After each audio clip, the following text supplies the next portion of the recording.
So, who am I talking to? I'm Dave Franchini. And so, what have you done? I used to be the publisher at Zenescope Entertainment, and I recently just started my own company, Weird Brain Entertainment. Yeah, I'm a comic book publisher.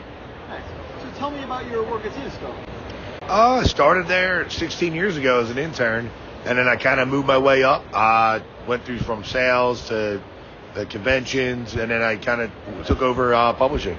And then I just been working on creating Bell for the company, working on the Grimm Fairy Tale series. So I pretty much had I got to touch every character story in that world.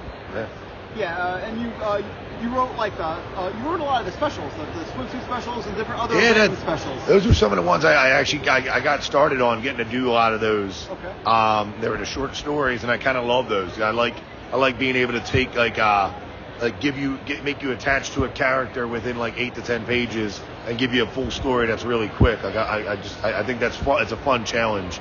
So I'd always kind of just do that for myself, just to kind of have fun. Nice. Yeah, some of them were kind of got me intrigued about a character I hadn't previously been intrigued about, you know. And I mean, so we use them as both. It would be a new introductory to the fans, but also too it was that way you're getting the pinup book, but you're also not getting a throwaway story. You're getting something that actually has some meat to it and something that's cool, where it's not just they're all just dancing in here, and you're all right, well that doesn't do anything for me. I want to add to the universe. You want to make sure that you're not wasting anybody's time and you enjoy it. Yeah. I didn't realize that about the pinup books at first, but that's actually I started buying them when I realized that it's not while pinup art is cool. I don't necessarily. The motivation for buying it is it's that and a story at the beginning. Yeah. Well, I mean, and that's the thing too. It's actually for Zenescope, it's one of the best-selling books that would go through distribution, really? Through Diamond and stuff like that. So it was a good way to kind of market a new character, get things out there, because you're getting a lot more eyes on it than most of the other stuff too. Nice. Yeah. So tell me about the character of Belle you mentioned. Belle was something I pitched to Joe, 2016, I think. I don't know. It's all been I was there for so long. It was just everything blurred into one long year. But it was 16 years. Now Belle was basically Beauty and the Beast mixed with Batman. She's a beast hunter passed down from mother to daughter, and then it was her turn to take over the family legacy, and it's set in a modern day Philly where the beasts are now hunting her. Just kind of started with that, and then it evolved. She has so I got to write 40 issues of it. So there's 40 issues of Belle out there now, nice. Which is pretty awesome. And you've definitely written Grimm Tales of Terror too. Yeah, I did a few Grimm Tales of Terror. I've done some on the story side where I just kind of work with other writers to kind of do the story, and then I got to do a few issues myself. The last issue I just did came out last month or a month before. It was the Devil's Chair, and that was a really fun one because researching all the Devil's Chairs and then kind of intertwining those mythologies into this new story is pretty cool. And I like one shots because it kind of it forces you to kind of to give everybody everything they need to know, but also tease things that they might not ever see again to kind of keep them excited. Nice. Yeah, I reviewed Grimm Tales of Terror 2024 holiday special. For CBR. Was that one of the last things you did for Zenescope? It was. We do them so far in advance. That was actually I was a little bit further. Was one of the last ones, but it's definitely there. That was me and David Wall. We get on a call and we just do a Zoom, and we would just kind of we would just break the story down. We just kind of go back and forth we like this, we like that, and then David took our outline and just wrote it on that and did an awesome job with it. Right. Yeah, because Zenescope does the TV writers room thing, and you were involved in that TV writers room. Yeah. We used to go away. We'd get a Airbnb in Brigantine, New Jersey, and then we'd lock ourselves up for 2 days straight, coming up with all the stories for the year. And then we reward ourselves by going to AC for the night. Nice. And so, tell me about your new publishing company. So I started Weird Brain Entertainment officially 2 months ago in February. It was just something I always kind of wanted to do, and I felt like it was the right time. And the way Kickstarters are going, it gives me that ability to get funding and kind of help me make my dreams a reality. So the first book that came out for that was Sven the Groundhog, Save You from the Universe, or Save You from the Stars. I'm messing up my own book. And then that got funded. And then I'll actually have the physical copies in next week, so I can start shipping them out to everybody who pledged for it. And then I'll be launching the my second Kickstarter, which is another #1 issue called Hell of a Job. And that's basically about people that work in an office that accidentally find out that the contracts they signed to work at this office sign their souls over to a hell dimension. So now they literally have to go to this hell dimension to renegotiate their contract to get their freedom back. And it's like you find out like people that quit, retire, or like get fired, they never really leave the company. They get sent to this hell dimension and turn into these monsters. So it's more like an office comedy. Yeah. So do you see yourself as more of a horror writer or a fantasy writer? Everything. I have a kids book coming up, like an all ages book coming up. I just like writing and telling stories and like writing characters. So like some days it's just like, all right, let's tell a horror story. Some days it's like, let's tell an action adventure. Let's tell like an all ages kids book. Let's tell like we'll tell sci-fi. We have sci-fi stuff coming up. We have I'm working with another artist. We haven't announced anything yet, but that'll be like more like a 50s, like almost like a Flash Gordon, Barbarella type thing coming up. So like I just love writing. So like it doesn't really matter what the subject is. There's a story to tell in everything, and it's like it's just finding the right way to tell it and then having fun with it. Like, because if you're not having fun writing it, people aren't gonna have fun reading it. Right, for sure.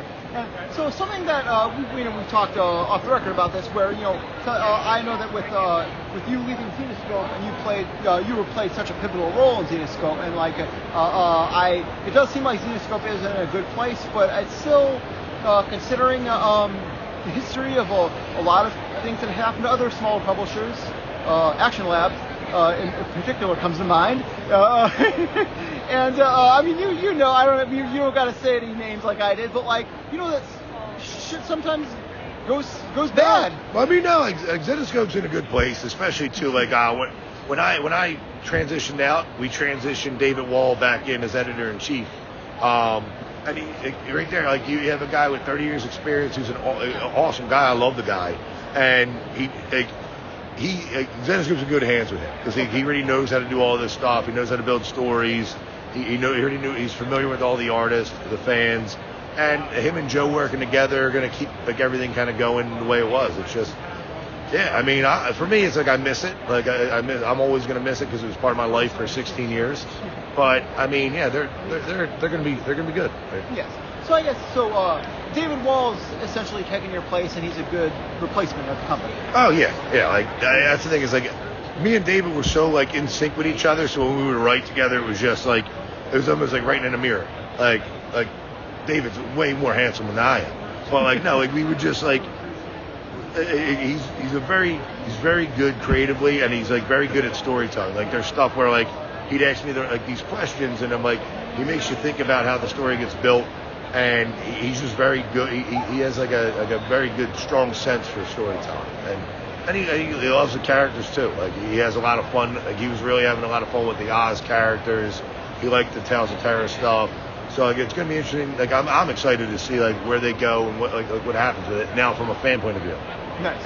Yeah. I have noticed that David Wall has his name is on a lot of the Zenescope comic books. Yeah. Yeah. I mean, like that's the way we're very collaborative too. Like the way we would always just kind of like work together, whether it was me, Joe, and Ralph, or me, Joe, Ralph, and David, or like Pat or Raven. Like at the time, like kind of just like you build stories better when you're kind of like bouncing it off each other. And so I mean, it's fun. It's a fun experience, and it's a fun setting, like atmosphere. Nice. So it was interesting. I know you're no longer at Zenescope, but nonetheless, while you were at Zenescope, they made the transition to quarterly comics, and now they seem to be going back. Well, because the mindset behind that was like it was during the pandemic. We were kind of giving people like that Netflix model. It's like here's a full giant story all at once. You don't have to come back month to month. You don't have to come back every other month. It was like that. But they're very labor intensive. They're like we were basically doing like sometimes 72 pages in like 2 months, 3 months, and it's like to get the artist to do that, and that, like, so you had to get creative with it, and you would kind of build out like, all right, there might be a flashback, so we'll get a new art team doing the flashback scene, but then that way it keeps the book like very cohesive. But it was just like it just became very labor intensive, and sales started shifting a little bit after like the pandemic. So you had to adjust. Like we had to adjust when the pandemic hit, and then we had to adjust again when it shifted back towards this way. So you kind of go into more like a 3-issue miniseries. It's less of an investment for people to like, I don't have to make sure I get it for 6 months. I get it in 3 months, and then you're like, well, like it's a good way to give you like jumping on points, and it's easier to collect them into like paperbacks if you need to. Oh, yeah, Grim Tales of Terror felt. I feel like that worked better for Robin Hood, but like, Grim Tales of Terror felt so different, like when it was 72 pages, because like it just felt like it seemed like it was the same story. It was just kind of longer. Well, we tried to turn them into like movies. So those basically like the 72 page, the quarterly Tales of Terrors were set almost like a movie. We were trying to basically write it as like a 72 page movie. As like, here you go, as opposed to like a 22 page one shot. You go through it. It gave us more room to flesh out the characters and flesh out the ideas. Yeah, those were really fun. Like, especially the earlier ones, like the Bachelorette Party or Game Night. Like, they were always like, it was just cool to kind of like stretch the imagination on some of like these like folklores and these myths. Well, yeah. In fairness, in like Bachelorette Party and Game Night, like you had like different games that he was doing, you know, and different stuff going down, completely different stuff going down at the Bachelor, you know. But yeah, that was at that Bachelorette Party, you know.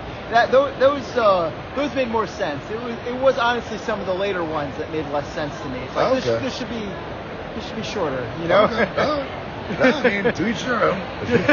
For sure. But I mean, nonetheless, you guys have, well, not you guys, but Zenescope has now gone back to, 12-issue season, essentially, for Grim Tales of Terror. Well, so Grim Tales of Terror, it's 13 issues. Sure, no, it's okay. Yeah, it's 12 in a year, but it's 13 a volume. Yes. Because, 13 and horror. Exactly. But yeah, because, that's one of our more popular titles. So we kind of brought that back. Plus, we also have we did the Kickstarter for the TV show movie. Mm-hmm. So they're still working on that. So it's kind of more in our fans' minds right now. So we wanted to make sure people are getting their fill on the horror stuff. And that's Zenescope's go-to. It's horror and fairy tales and stuff like that. So it was like we always got to tell these horror stories. Nice. So you said that you when I asked you earlier about whether you see yourself as a horror writer or a fantasy writer, you just said you see yourself as a writer. So tell me more about what makes you write? What makes you want to write? It quiets the woodpeckers in my head. No, I know. I mean, it's just I love telling stories and I love getting lost in like those worlds. And it's like you're also it's weird, but you're creating like friends. Like you're literally writing people that you want to. You're learning about them as you write them and you create them, and it's just really cool. And especially I can't really explain the feeling you get when you break a story, and it's just like you have all these pieces laying on the table, and then all of a sudden once they just form together into a puzzle, it's just just an amazing feeling to be like, oh, that's awesome, it works, and then you start building it. And then even when you get that first story and you're writing out those characters and the problems they're going to deal with, then you start seeing the world build around them, and it's just something I love doing. It's not really I don't know how to explain it. It's just something that I enjoy seeing get built in front of me and being a part of, and then also too it's just getting to know what's coming next and kind of seeing where it goes. It's like you get to live in different worlds. Nice. I can live in this world, know my friends, know my family, meet new people, but then I can go into this world that doesn't play by the same rules as mine, and I get to see these people kind of live their lives. What happens in this world? What would happen? What do I think would happen here? And and sometimes it writes themselves, where the characters. There's times where I'll read the books again, and I'm I don't remember writing that. I would write Cinderella books, and she's crazy, and I'd read them again, and I'd start laughing, and I'm this isn't right. I'm laughing at my own writing because I don't remember writing it. Nice. And it's almost like she kind of did it, and it's like that.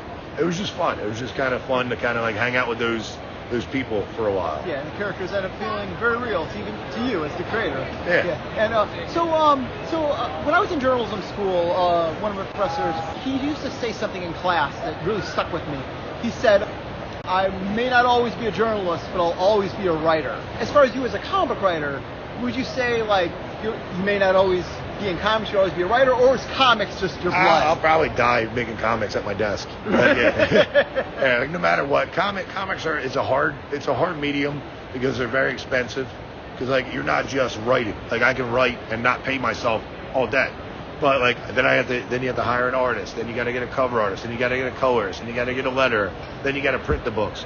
So there's a lot of process in there, but I'll always make comics as long as I live. Like I love comics. Like it's just something that I've always loved since I was a kid, which is crazy because like when I was a kid, one of the first books I read was like Batman Nightfall, and then like 20 years later I got to work with Chuck Dixon like on Robin Hood and Van Helsing, and I was like, it's a crazy thing to kind of like meet and learn like reading his scripts and learn from the person who kind of helped get me into comics, and it's just cool. Yeah, it's something I'll do forever. Like I like just making stories. I love kind of coming up with new ideas, thinking like, oh, that's weird, and then like so like I do that enough. That's why my company's called Weird Brain Entertainment, because it's like just I like weird ideas. I like things that are different and that like make me think of like, oh well, that's not normal. That like mostly because I'm not normal. So right now we're at C3 2025. How are you enjoying the con? I'm loving it. I mean, yeah, we're here at the Space Between entertainment booth. Pat Shan created this awesome company that's expanded over these last 9 years, and I love watching them grow. And he's kind of inspiring, and I love seeing this grow, and I love being around fans. Like being at conventions, it's just it reinvigorates you to like want to create, and it makes you be like, oh, that's why I don't sleep at night. It's like you get to be around this, and it's like it's just an energy here, and I love it. Like I can't give this up. Comic Cons is like a drug. Oh yeah. Well, why do you love comics? I love comics because like I love holding them. I love everything about them. Like I love that, like especially from the writing point of view, because there's no limit on what you can get in there. You find an artist that clicks with you, and they draw stuff in your brain, but they draw it better than you can imagine. And I'm like, I love that aspect of it. But also too, like I love the visual medium. I love like a good comic is a comic you can read without words, and like that's a crazy thing where you're like, all right, I'm reading this book and I don't even need the words yet because the art's so good. I love art and I love reading, and it's just smushing them together. It's like nothing better. Nice. But thank you for your time. no, thank you, man.